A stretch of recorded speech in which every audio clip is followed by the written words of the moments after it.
তোমাদের বীজগণিত ক্লাসে তোমরা মাঝে মাঝে নানা প্রশ্নের সম্মুখীন হতে পারো। এমন হতে পারে যে তোমাদের একটি সমীকরণ দিয়ে বলা হলো তা থেকে কৌণিক নির্ণয় করে তা গ্রাফ কাগজে এঁকে দেখাতে হবে। কাজটি জটিল মনে হলেও আসলে কিন্তু তা নয়। আমি তোমাদের যে প্রশ্নটি দেব তা এমন ভাবে দেব যাতে তোমরা তা থেকে কৌণিক সম্পর্কে স্পষ্ট ধারণা পেতে পারো এবং এই জ্ঞান কাজে লাগাতে পারো। আমি তোমাদের একটি প্রশ্ন দিচ্ছি, দেখা যাক তোমরা তা থেকে সমাধান করতে পারো কিনা। আমি তোমাদের কি প্রশ্ন দেব? ঠিক আছে, তবে আমি প্রশ্নটি লিখছি। 9x স্কয়ার যোগ 4y স্কয়ার যোগ 54x যোগ 8y যোগ 49 সমান সমান 0। এটা দেখে কি কেউ বুঝতে পারবে এটা কিসের সমীকরণ? আসলে এরকম সমীকরণ দেখে একটা ধারণা করা যায় যে এটা কিসের সমীকরণ। এটা দেখে খুব সহজে একটা ধারণা করা যাবে এটা কিসের সমীকরণ। এই যে এখানে x স্কয়ার ও y স্কয়ার আছে, এদের মাধ্যমে বোঝা যাবে যে এটা কিসের সমীকরণ। যদি x স্কয়ার এবং y স্কয়ার না থাকে শুধু y পদটা থাকতো তাহলে আমরা প্যারাবোলা নিয়ে কাজ করছি, অথবা যদি এখানে একটি x পদ থাকতো এবং এখানে একটি y স্কয়ার পদ থাকতো তাহলেও আমরা একটি প্যারাবোলা নিয়ে কাজ করছি। কিন্তু ধরে নেই আমাদের যদি বৃত্ত উপবৃত্ত হাইপারবোলা নিয়ে কাজ করতে হয়, তবে আমাদের এখানে একটি x স্কয়ার পদ এবং এখানে একটি y স্কয়ার পদ থাকবে। যদি তাদের উভয়ের সামনে একই সহগ থাকে তবে আমরা খুবই সহজে বুঝতে পারবো যে আমরা বৃত্ত নিয়ে কাজ করছি। যদি তাদের সামনে সহগ ভিন্ন হয় কিন্তু সহগটা ঋণাত্মক হয় তাহলে সহজে বোঝা যাবে যে আমরা উপবৃত্ত নিয়ে কাজ করছি। কিন্তু এই দুটি যে কোনো একটি যদি ঋণাত্মক হয় এবং অপরটি যদি ধনাত্মক হয় সহজে বোঝা যাবে আমরা হয়তো হাইপারবোলা নিয়ে কাজ করতে যাচ্ছি। এইভাবে আমরা কি নিয়ে কাজ করছি তা খুব দ্রুত বের করতে পারলেই তা গ্রাফ কাগজে আঁকলে কেমন হবে সেই সম্পর্কে স্পষ্ট ধারণা করা যাবে না। কেননা এটা কোনো স্ট্যান্ডার্ড ফর্ম না। এসো আমরা স্ট্যান্ডার্ড ফর্মটি আগে নির্ণয় করি। স্ট্যান্ডার্ড ফর্ম পাওয়ার সবচেয়ে সহজ উপায় হলো এই সংখ্যাগুলোকে পূর্ণবর্গে পরিণত করা। এখানে স্ট্যান্ডার্ড ফর্ম পাওয়ার জন্য আমরা এই সংখ্যাগুলো পূর্ণবর্গে পরিণত করব। প্রথমে আমি x ও y পদগুলোকে আলাদাভাবে দলবদ্ধ করব। সুতরাং x পদগুলো হবে 9x স্কয়ার যোগ 54x। এভাবে আমরা পেলাম 9x স্কয়ার যোগ 54x। এখন ম্যাজেন্টা রঙের y পদগুলো লিখব। আমরা এখানে পাচ্ছি যোগ 4y স্কয়ার বিয়োগ 8y। এরপর নতুন করে একটি রং লিখছি, আমার হাতে আছে যোগ 49, এটা সমান সমান 0। এখন পূর্ণবর্গ করার ক্ষেত্রে সবচেয়ে সহজ হবে পদগুলোর মধ্যে উৎপাদকে বিশেষণ করা। যেমন এখানে 9 বা 9 দিয়ে এই দুটি পদকে বিভাজ্য, আবার এই দুইটি পদকে 4 বা 4 দিয়ে বিভাজ্য করতে হবে।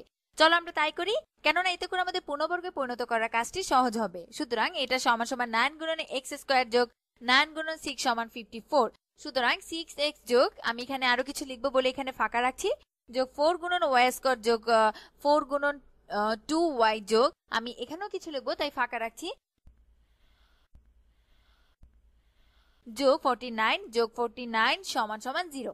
তাহলে পূর্ণবর্গে রূপান্তর করতে আমাদের এখানে কত যোগ করতে হবে? আমরা এখানে এমন কোন সংখ্যা যোগ করব যা যোগ করলে এই তিনটি পদ মিলে পূর্ণবর্গ হয়। একইভাবে এখানেও আমরা এমন কোন সংখ্যা যোগ করব যা যোগ করলে এইখানেও তিনটি পদ মিলে পূর্ণবর্গ হয়। এখানে খেয়াল রাখতে হবে যে আমরা এপাশে যে সংখ্যা বসাই তাকে কিন্তু 9 দিয়ে গুণন করতে হবে, কারণ আমরা আসলে তার 9 বা 9 গুণ সংখ্যা যোগ করছি এবং তাকে এপাশে যোগ করতে হবে। আবার এপাশে যে সংখ্যায় আমরা বসাই তাকে 4 দিয়ে গুণন করতে হবে, এপাশেও তাকে যোগ করে দিতে হবে। এখানে যদি আমরা 1 বসাই তবে তাকে 4 দিয়ে গুণ করতে হবে, কেননা 4 তাহলে হয় 4 গুণন 1 সমান 4।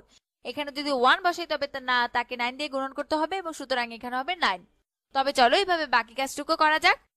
এই অংশটুকু পূর্ণবর্গ করতে আমাদের এই সহগের অর্ধেক অর্থাৎ হাফ নিতে হবে। এই সহগের 6 অর্ধেক করলে আমরা পাই 3, 3 কে বর্গ করলে আমরা পাই 9। আমাদের মনে রাখতে হবে যে যেহেতু এটা একটা সমীকরণ সেহেতু এক পাশে কিছু যোগ করলে অন্য পাশে তা যোগ করতে হবে। আমরা এই পাশে 9 যোগ করলে, আসলে আমরা 9 যোগ করব না, 9 কে 9 দিয়ে গুণ করে আমরা বাম পাশে যোগ করছি। সুতরাং সমীকরণটির ডান পাশে আমাদের 81 বা 81 যোগ করতে হবে। এতে করে সমীকরণের উভয় পাশে একই মান থাকবে। আমরা কিন্তু এটাকে প্রমাণ করতে পারি এখানে 81 যোগ করে এবং এখানেও 81 যোগ করে। এবার y পদটি নিয়ে কাজ করা যাক। আমাদের এই সহগটির অর্ধেক নিতে হবে, সুতরাং -2 এর অর্ধেক হবে -1 এবং এর বর্গ করলে আমরা পাই +1 যোগ 4 গুণন 1 সমান সমান 4, কেননা আমরা আসলে 1 এর 4 টাইমস বা 4 গুণ যোগ করছি, সমীকরণের এপাশে যোগ করেছি। সুতরাং এপাশেও 4 যোগ করতে হবে। তোমরা নিশ্চয়ই বুঝতে পেরেছো আমি কেন এই কাজটি করেছি। এটা সমান সমান এখানে 4 যোগ করলে যা হবে তা সমান, সুতরাং আমি এপাশেও 4 যোগ করলাম। সুতরাং এভাবে আমরা কি পেলাম? এই পদটি থেকে আমরা যা বানিয়েছি তা হলো x প্লাস 3 হোল স্কয়ার এর 9 টাইমস বা 9 গুণ, আর আমাদের আছে 4 টাইমস বা 4 গুণ y মাইনাস 1 হোল স্কয়ার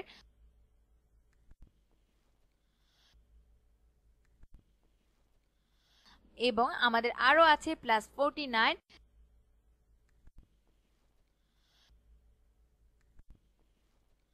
যা সমান সমান 0 প্লাস 81 প্লাস 4 সমান 85।